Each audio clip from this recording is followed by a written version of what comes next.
جیسے آپ نے سوال کیا کہ یہ اسلامک صدارتی نظام کیا ہوتا ہے، اگر اسلام کی ہم بات کریں تو اسلام نے ہمیں کوئی ایسا سیاسی نظام لگا بندہ نہیں دیا ہے کہ آپ کے لیے جمہوریت صحیح ہوگی یا پھر آپ کے لیے صدارتی نظام صحیح ہوگا۔ اسلام نے کوئی لگا بندہ سسٹم ہمیں نہیں بتایا اور نہ اس کے لیے کوئی پورے ضابطے یا قوانین لکھے ہیں۔ عملی طور پر جو رسول پاک صلی اللہ علیہ وسلم کے بعد جو خلافت راشدہ کا دور تھا، اس میں جس طرح سے چناؤ ہوا، جس طرح سے انتخاب ہوا، وہ چند بڑے لوگ اکٹھے ہو گئے۔ حضرت ابوبکر صدیق کو رسول پاک صلی اللہ علیہ وسلم نے خود منتخب کیا تھا، اور سیدنا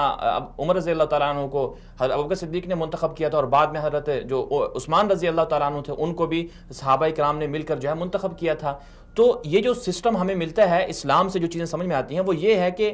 جو قوم ہے یا جو معاشرہ ہے، جو سوسائٹی ہے، اس کے جو چند اچھے لوگ ہوتے ہیں، اگر وہ اپنے مشورے سے کسی کو منتخب کرتے ہیں تو وہ اچھا نظام ہے۔ اسلامک لگانے کا صدارتی کے ساتھ یہ اس کا ہدف یہ ہے، مقصد یہ ہے کہ جمہوریت میں ہم دیکھتے ہیں کہ ہمارے آئین میں لکھا ہوا ہے، ہاں اس میں جمہوریت کے آئین میں ہمیں لکھا ہوا ہے کہ جی قرآن و سنت ہمارا آئین ہوگا، لیکن اس پہ عمل نہیں ہوتا۔ صدارتی نظام میں ایک انسان کے پاس پاور آ جائے گی اور وہ اسلام کے اصولوں کے مطابق اپنے پورے کے پورے نظام حکومت کو چلائے، یہ مطلب ہے اس کا، ٹھیک ہے۔ لیکن اس کے لیے پھر جماعت اسلامی حکومت بھی دیں، اب تب نہیں، ضروری نہیں ہے جماعت اسلامی کو حکومت دیں۔ عمران خان صاحب کے قریب علماء کرام آئے، ان کے پاس بیٹھے، ان کو بتائیں۔